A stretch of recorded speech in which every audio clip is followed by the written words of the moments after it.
Hello everyone, मैं Veenu Verma Excel in Education channel में आप सभी का स्वागत करती हूँ। फ्रेंड्स, आप सभी को पता है कि यहाँ पर हम यूजीसी नेट की तैयारी करते हैं, पेपर 1 और पेपर 2 एजुकेशन की, और साथ में असिस्टेंट प्रोफेसर जो आपके एडवर्टीजमेंट 51 के लिए परीक्षा होने वाली है यूपीएचईएससी की, उसकी भी जीएस की पोर्शन को कवर करते हैं। तो एजुकेशन विषय से सारी परीक्षाओं की तैयारी आपकी यहाँ हो जाती है। आप कोई भी परीक्षा देने वाले हो, पीजीटी हो, नेट एजुकेशन हो या असिस्टेंट प्रोफेसर की हो, ठीक है। तो अभी हमारी जो सीरीज चल रही है ये आपके जीएस के पोर्शन को लेके है। तो आज मैं मॉडल पेपर आपके लिए लाई हूँ, जिसमें आपको ये मॉडल पेपर 1 है, जिसमें आपको एग्जाम ओरिएंटेड क्वेश्चंस यहाँ पर मिलेंगे। तो हम एडवर्टीजमेंट 51 के लिए ये सारे जीएस के पोर्शन को कवर करेंगे, और आपको पता है कि मैं सारी चीज़ें डिटेल में देती हूँ ताकि आपको क्वेश्चन कहीं से भी बने वो सारी चीज़ें आपके जो है बिल्कुल माइंड मैप में रहनी चाहिए, ठीक है। तो सभी का इस चैनल पर स्वागत है। आप लोग टेलीग्राम चैनल को जरूर ज्वाइन कर लें और इस चैनल को भी सब्सक्राइब कर लीजिए, क्योंकि यहाँ से आपको एग्जाम ओरिएंटेड कॉन्सेप्ट ही मिलते हैं, और मेरी कोशिश रहती है कम टाइम में आपको ज़्यादा से ज़्यादा चीज़ें कवर करा सकूँ, ठीक है। तो हिंदी इंग्लिश दोनों मीडियम में आपको क्वेश्चन मिल जाएंगे, लेकिन मेरा एक्सप्लेनेशन हिंदी इंग्लिश मिक्स रहेगा, ठीक है। तो कुछ लोग इंग्लिश वाले जो हैं थोड़ा सा वो करते हैं कि मतलब इंग्लिश मीडियम, तो मेरा हिंदी जिसमें मेरा को ईजी पड़ेगा मैं वही चीज़ करूँगी, ठीक है। तो आप सभी का इस चैनल पर स्वागत है। और यहाँ पर देखिए टेलीग्राम का लिंक आपको डिस्क्रिप्शन में मिल जाता है, प्लीज़ आप लोग सब्सक्राइब कर लीजिएगा, ज्वाइन करिए उसको। यहाँ देखिए सबसे पहले हम करंट के क्वेश्चंस को देखते हैं। इसमें जो पहला क्वेश्चन है, विश्व ऑडियो विजुअल एंटरटेनमेंट शिखर सम्मेलन वेव्स है ना। यहाँ पे देखिए इस का जो वेव्स मतलब 2025 का आयोजन कहाँ होगा। Where will the world audio visual entertainment summit वेव्स, ठीक है। इसकी फुल फॉर्म देख लीजिए यहाँ पर, world audio visual entertainment summit 2025 be held.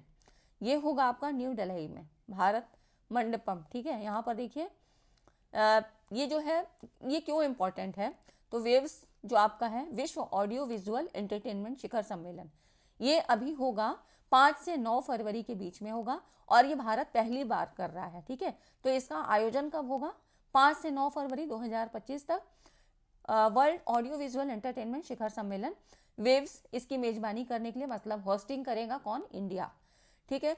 और ये जो कार्यक्रम है नई दिल्ली के भारत मंडपम में होगा। इसका उद्देश्य क्या है, भारत को मीडिया के लिए ग्लोबल सेंटर के रूप में स्थापित करना, ठीक है।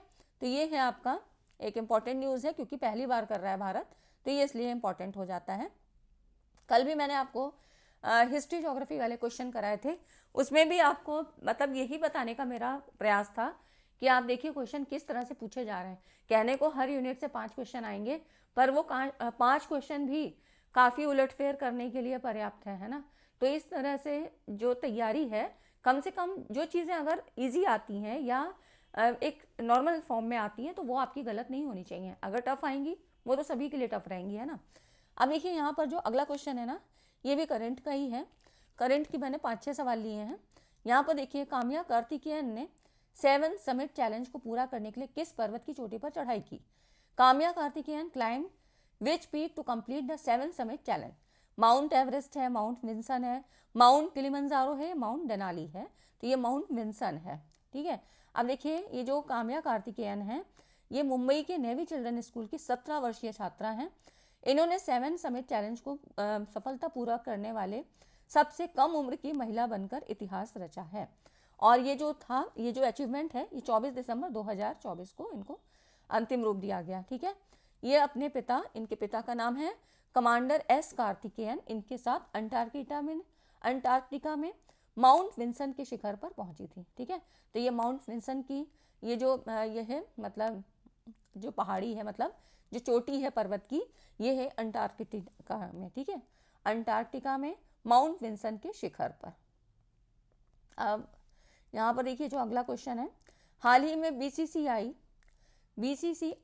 का कार्यवाहक सचिव किसे नियुक्त किया गया है। बीसीसीआई है ना, तो ये देखिए ये है board of Control for Cricket in India. Board of Control for Cricket in India के अध्यक्ष कौन है, जो है इन्होंने रोजर बिन्नी ने देवजीत सैकिया को बोर्ड का कार्यवाहक सचिव नियुक्त किया है। तो ये हैं देवजीत सैकिया, ये नाम याद रखिएगा, क्योंकि जो अपॉइंटमेंट या आपके डेथ वाले जो पर्सनैलिटी से सवाल बनते हैं, व्यक्तित्व, प्रमुख व्यक्तित्व, इसमें आपको डेथ या किनको क्या अवार्ड मिला है या निधन, इस तरह के सवाल हैं ये पूछे जाते हैं। तो यहाँ से ये क्वेश्चन बनेंगे, ठीक है। तो who has been appointed as the acting secretary of BCCI recently, Board of Control for Cricket in India, है ना। तो इन्होंने देवजीत सैकिया को बोर्ड का कार्यवाहक सचिव नियुक्त किया है और ये सितंबर 2025 तक काम करेंगे, ठीक है।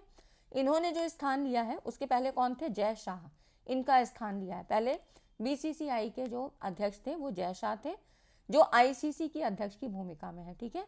तो इस तरह से मैंने आपको पर्सनैलिटी के सवाल जो है पूरी वीडियोस दी हैं, तो उनको आप लोग देख लीजिए। बाकी और कुछ जो चेंजेस होगा या अपडेट आते हैं तो वो आपको करवा दिए जाएंगे एग्जाम तक, अगर कुछ ऐसा आता है, ठीक है। अब नेक्स्ट है, देखिए हाल ही में ICC cricketer of the year के लिए किसे नॉमिनेट किया है। तो who has been nominated for ICC cricketer of the year recently, ठीक है। अब ये देखिए, ये है ना अर्शदीप सिंह, इनको जो है पुरुषों में, और देखिए स्मृति मतलब महिला क्रिकेटर की बात करें तो स्मृति मंथाना, ठीक है। तो इनको स्मृति मंथाना को वनडे महिला cricketer of the year award के लिए नॉमिनेट किया है महिला क्रिकेटर में, और भारतीय तेज गेंदबाज अर्शदीप सिंह को यहाँ पे ICC पुरुष T20 cricketer of the year पुरस्कार के लिए नॉमिनेट किया है, ठीक है। तो ये अर्शदीप सिंह मेल में है और फीमेल में कौन है, स्मृति मंथाना। वनडे क्रिकेट की बात हो रही है यहाँ पर, ठीक है। तो ये हो गया ICC cricketer of the year, और क्योंकि खेल से भी सवाल आपके बनते हैं, ठीक है। अब यहाँ पर देखिए जो अर्शदीप सिंह हैं, ये संयुक्त रूप से सबसे अधिक विकेट लेने वाले गेंदबाज के रूप में उभरे, है ना, ये इनकी खास बात है। और जो अगला क्वेश्चन है इम्पॉर्टेंट है काफ़ी, हाल ही में राष्ट्रीय मानवाधिकार आयोग का अध्यक्ष किसे नियुक्त किया गया है। Who has recently appointed as the chairman of the National Human Right Commission, NHRC, National Human Right Commission, ठीक है। NHRC का अध्यक्ष ये हैं V सुब्रमण्यम, ठीक है। जस्टिस जो ये सुप्रीम कोर्ट के पूर्व जज हैं, जस्टिस V रामासुब्रमण्यम, इनको 23 दिसंबर 2024 को NHRC National Human Right commission का अध्यक्ष नियुक्त किया है। ये सारी चीज़ें आप लोग नोट करते चलिए, तो एक नोटबुक बनाइए, उसमें ये खास चीज़ें, क्योंकि इनमें कन्फ्यूज़न बहुत ज़्यादा होता है, तो ये जो खास चीज़ें इनको आप नोट करते चलिए।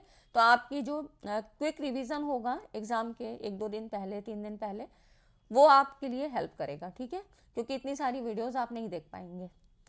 और यहाँ पर देखिए ये नियुक्ति राष्ट्रपति हमारी द्रौपदी मुर्मू जी ने मानवाधिकार संरक्षण अधिनियम 1993 के तहत की थी, ठीक है।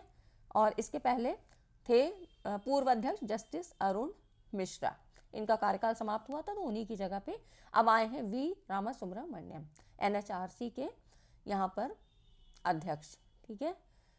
अब देखिए अगला जो है ना फ्रेंड्स, यहाँ पर बताइए क्वेश्चन का पैटर्न कैसा है, और वीडियो अच्छा लगा तो वीडियो को लाइक एंड शेयर ज़रूर कर दिया करिए। लाइक करने वालों की संख्या तो बहुत ही कम है, लोग देख के चले जाते हैं, पर क्या आप लोग को अप्रिशिएट करना नहीं आता है ना। तो आप अगर मेहनत किसी ने की है तो उसको मोटिवेट भी करना चाहिए, है ना। ऐसा नहीं कि बस अपना काम हुआ और चल दिए, आप भी टीचर बनोगे तब आपको ये चीज़ महसूस होगी। यहाँ पर देखिए जो अगला क्वेश्चन है, शिक्षक के कार्यों का वस्तुनिष्ठ मूल्यांकन होता है, the teachers work is evaluated objectively. अब ये देखें टीचर्स मतलब टीचिंग एंड रिसर्च एप्टीट्यूड से भी सवाल आपके आएंगे, तो ये है आपका FIACS। अब ये क्या है, तो आपने पढ़ा होगा Flanders interaction analysis category system, ठीक है, ये इसका फुल फॉर्म है। फ्लेंडर्स का रूल आपने पढ़ा था, है ना, तो यही है फ्लेंडर्स की क्रिया प्रणाली, है ना। Flanders interaction analysis category system, Flanders का अंतःक्रिया विश्लेषण, है ना, अंतःक्रिया प्रणाली सिस्टम, तो ये है आपका FIACS। इसका फुल फॉर्म देख लीजिए, क्योंकि ऐसे तो ये क्वेश्चन बिल्कुल भी समझ में नहीं आता है ना, लेकिन ये क्वेश्चन आपका आया हुआ है, Flanders interaction analysis category system, ठीक है। ये आपको याद होगा इन्होंने 10 कैटेगरीज बनाई थी, जिसमें पहले 3 पॉइंट्स बनाए, जिसमें टीचर के लिए शिक्षक कथन, छात्र कथन मतलब प्यूपिल्स टीचर्स के लिए, फिर प्यूपिल्स का, और फिर एक था मौन या साइलेंस जिसको कहते हैं ना। अब उसी के अंदर फिर इन्होंने 10 कैटेगरीज बताई थी, याद आया कुछ, एक टेबल दी थी उसमें 10 कैटेगरी थी, है ना। तो इतना मैंने हिंट आपको दे दिया है, थोड़ा सा पढ़ लीजिएगा, ठीक है। अब अगला देखिए, अगला जो क्वेश्चन है, संकेतों की मदद से आंकड़ों में चित्रमय प्रस्तुति को क्या कहते हैं। Graphical presentation of data with the help of symbols is called, इसको कहते हैं पिक्टोग्राम। ठीक है, आपने पढ़ा होगा ना बार डायग्राम, पाई चार्ट, है ना, पाई चार्ट कैसे बनता है ऐसे करके। ठीक है, तो जो भी परसेंटेज होता है उसको निकाला जाता है इस तरह से करके, है ना, और इस तरह बार डायग्राम, है ना। तो ये सारी चीज़ें हम कहाँ यूज़ करते हैं, कुछ याद आ रहा है? ये हम स्टैट्स में यूज़ करते हैं जब सांख्यिकी डाटा को रिप्रेजेंट करने की बात आती है, वो भी ग्राफिकल रिप्रेजेंटेशन, तब हम इन फिगर्स को यूज़ करते हैं। ठीक है, तो ये हो गया आपका पिक्टोग्राम, चित्र आरेख। नेक्स्ट है अगला जो क्वेश्चन है ना, निम्न में से किसमें रैंडमाइजेशन नहीं किया जाता है? रैंडम से क्या मतलब है? रैंडमाइजेशन मतलब बेतरीके से, है ना, एकदम रैंडम तरीके से, कोई उसका एक सीक्वेंस नहीं है, कुछ नहीं है, तो बेतरतीब तरीके से होना, जिसका कोई प्रयोजन नहीं होता है, कोई कुछ भी पर्पस नहीं, कोई भी प्रयोजन नहीं है, कोई उसकी प्लानिंग नहीं है, तो उसमें वो रैंडमाइजेशन हम यूज़ करते हैं पर्पसिव सैम्पलिंग में। जैसे भी जिस तरह से भी आपको करना है वहाँ पर हम रैंडमाइजेशन यूज़ करते हैं। तो किसमें, which of the following randomization is not done, है ना, तो ये है आपका पर्पसिव सैम्पलिंग, यहाँ पर रैंडमाइजेशन नहीं किया जाता है। ठीक है, बाकी सब में रैंडमाइजेशन किया जाता है।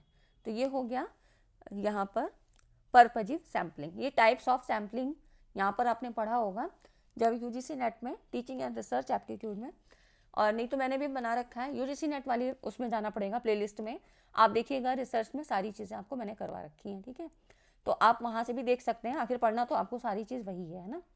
नेक्स्ट है जो अगला क्वेश्चन है 9वें नंबर का, डिजिटल सिस्टम में सबसे छोटी इकाई क्या, सबसे छोटी क्या है? बिट।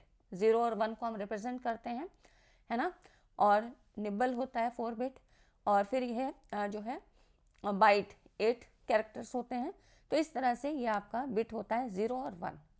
1 मेगाबाइट बराबर है 1 मेगाबाइट इज इक्वल टू, तो ये है क्या आपका 1024 किलोबाइट के फॉर्म में होता है। ठीक है, इसको हम पूरा आईसीटी में आपको कन्वर्जन भी थोड़ा सा बता देंगे और सारी चीज़ें यहाँ पर हम कर लेंगे। ठीक है, तो 1 मेगाबाइट 1024 किलोबाइट के बराबर होगा। फिर है जो अगला क्वेश्चन है, यहाँ पे है what does IP mean in internet terminology. Internet शब्दावली में आईपी का मतलब क्या है? तो इंटरनेट प्रोटोकॉल होता है ना।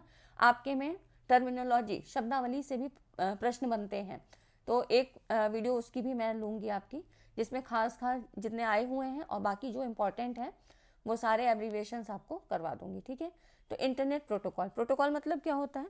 प्रोटोकॉल मतलब रूल, सेट ऑफ रूल्स, है ना, नियमों का एक सेट, जहाँ पे रूल्स रेगुलेशंस की बात होती है। तो यही है यहाँ पर इंटरनेट के प्रोटोकॉल्स, मतलब यहाँ पर इंटरनेट से संबंधित जो भी नियम कायदे कानून है वो यहाँ पर होते हैं। ठीक है, ये हो गया IP. Which of the following is not an output device, इनमें से कौन सी आउटपुट डिवाइस नहीं है? तो यहाँ पर देखिए स्कैनर, है ना, स्कैन देखा होगा आपने, हर जगह यूज़ करते हैं। तो बाकी प्रिंटर से भी हम आउटपुट लेते हैं, प्लॉटर से भी, और वीडियो डिस्प्ले यूनिट, है ना, इसका फुल फॉर्म है वीडियो डिस्प्ले यूनिट, जहाँ पर भी आपको आउटपुट मिलता है ना। तो बाकी क्या है, ये आउटपुट डिवाइस नहीं है, इनपुट है स्कैनर। अगला जो क्वेश्चन है यहाँ पर देखिए, और लास्ट तक देखिए, पूरा वीडियो देखिए, छोड़ के मत जाया करिए। ठीक है, डिजिटल स्टोरेज के संदर्भ में ब्लू रे डिस्क क्या है? In the context of digital storage blue रे डिस्क क्या है? तो ब्लू रे डिस्क, जैसे डिस्क की बात हो रही है, तो ये क्या है? स्टोरेज डिवाइस है, और हम बात कर रहे हैं ब्लू रे डिस्क की, तो ये एक्सटर्नल स्टोरेज डिवाइस है। ऑप्टिकल डिस्क का एक प्रकार है ब्लू रे डिस्क, है ना।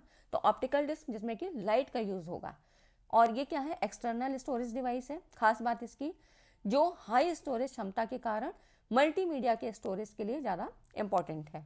ठीक है, यहाँ पर जो हम यूज़ करते हैं पढ़ने और लिखने के लिए, ये लेज़र रेज का यहाँ पर यूज़ होता है। तो ऑप्टिकल से मतलब समझ में आया, लाइट की मतलब जो भी है यहाँ लाइट फॉर्म में ये सिग्नल्स यूज़ किए जा रहे हैं। ठीक है, जो रेज यूज़ होंगी वो हम लाइट रेज का यूज़ करेंगे, लेज़र किरणों का। ठीक है, तो इस तरह से बाकी चीज़ें क्या है, यहाँ पे 25 GB या 50 GB लेयर तक हो सकती है, जो इसकी स्टोरेज क्षमता है काफ़ी अधिक है। और ब्लू रे डिस्क का आकार सामान्य CD या DVD की तरह होता है, और इसमें हाई डेफिनेशन वीडियो का समर्थन करता है। ठीक है, तो ये क्या हो गई? एक्सटर्नल स्टोरेज डिवाइस है ब्लू रे डिस्क आपकी। यहाँ पर देखिए, Indian institute of ecology and environment अवस्थित है। Indian institute of ecology and environment is located, ये है आपका न्यू दिल्ली में। ठीक है, तो ये आपके एनवायरनमेंट वाले सवाल से है।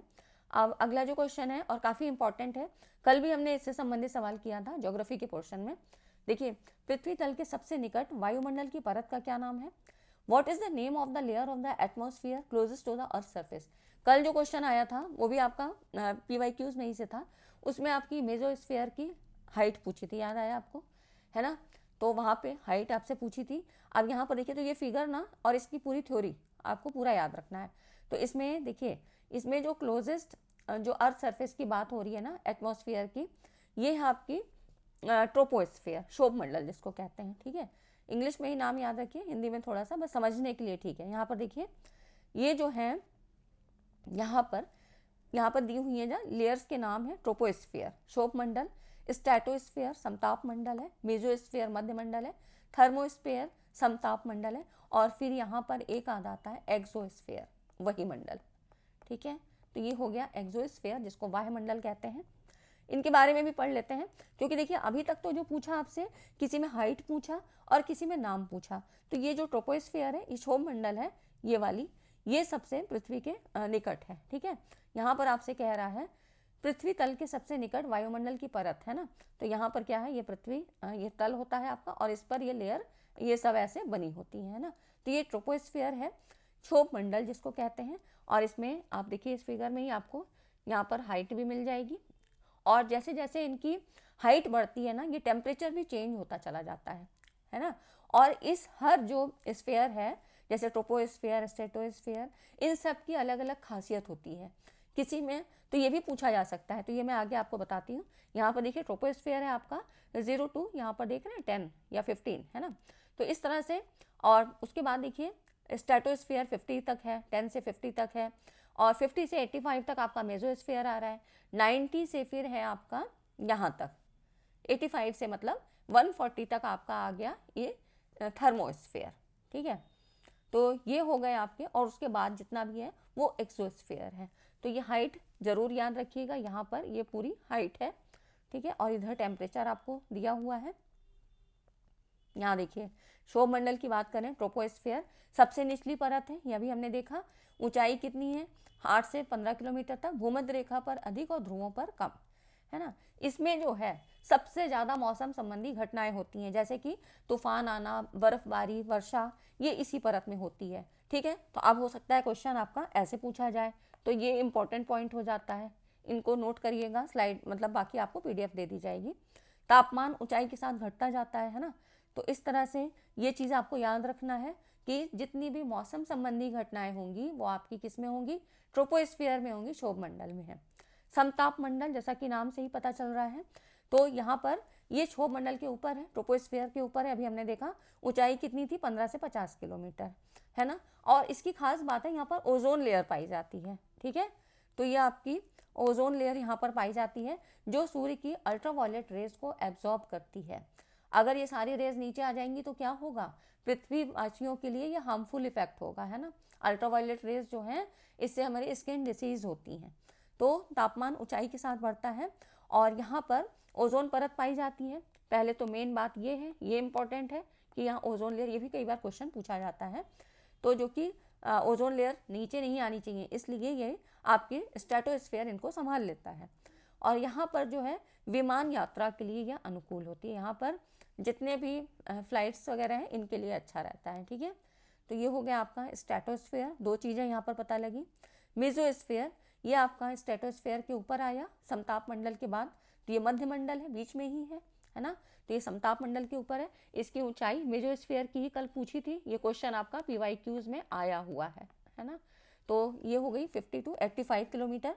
यहाँ पर तापमान ऊंचाई के साथ घटता है, और ये परत उल्काओं के जलने की जगह है, तो ये सबसे ठंडी जगह है। तो इस तरह से 3 पॉइंट हुए। तो मेसोस्फेयर में क्या हुआ कि यहाँ पर उल्का, है ना, ये जो है जलने की जगह है, और सबसे ठंडी लेयर ये है आपकी मेसोस्फेयर।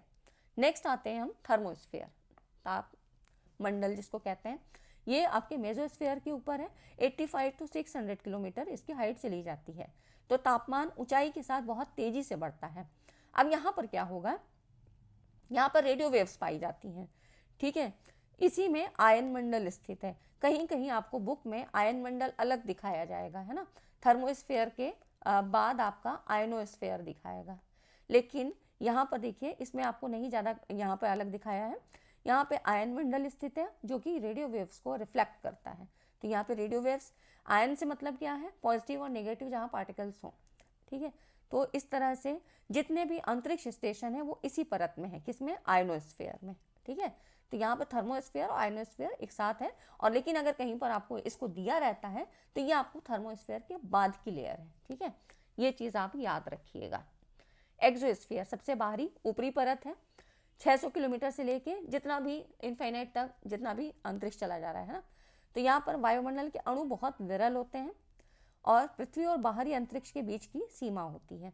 तो ये सारा हो गया, मतलब ये जो है, ये जो आपका टॉपिक है यहाँ पे एटमॉस्फेरिक लेयर्स का, ये इंपॉर्टेंट है क्योंकि यहाँ से मैंने 2 क्वेश्चन तो अभी आपको 2 मॉडल पेपर में दे दिए, कल भी करवाया था, आज भी, ठीक है। इतनी चीज़ें समझ में आई, क्योंकि देखिए इसीलिए मैं क्वेश्चन के नंबर्स पे नहीं जाती हूँ कि मैं 30 क्वेश्चन कराऊँ कि 50 क्वेश्चन कराऊँ, लेकिन जितना भी कराऊँ मैं उसको डीपली कराऊँ, है ना, आपको पूरे कॉन्सेप्ट के साथ कराऊँ, ठीक है। तो इसलिए मैं 15 क्वेश्चन कराऊँ या 10 कराऊँ, लेकिन वो आपको पूरे तैयार होंगे, कहीं भी एग्जाम में आ जाएगा तो आप गलत नहीं करके आओगे। ये क्वेश्चन आपके लिए है, इसको आप इसके कमेंट में जवाब दीजिए। The wild life institute of India is located in, Bharat का वन्य जीव संस्थान कहाँ पर लोकेटेड है, ये आपको बताना है, ठीक है। तो आप ये इसको कमेंट करके ज़रूर बताइए, जो भी मिस्टेक हो आपकी यहीं पर हो जाए, एग्जाम में OMR शीट पे मत करिएगा, ठीक है। इसीलिए क्वेश्चन दिए जाते हैं लेकिन आप लोग करते नहीं हैं, ठीक है फ्रेंड्स। तो आज की वीडियो में इतना ही, मिलते हैं नेक्स्ट वीडियो में। और वीडियो अच्छी लगी तो लाइक एंड शेयर अपने आप कर दिया करिए, मुझे कहना ही ना पड़े, है ना। Thanks for watching this video.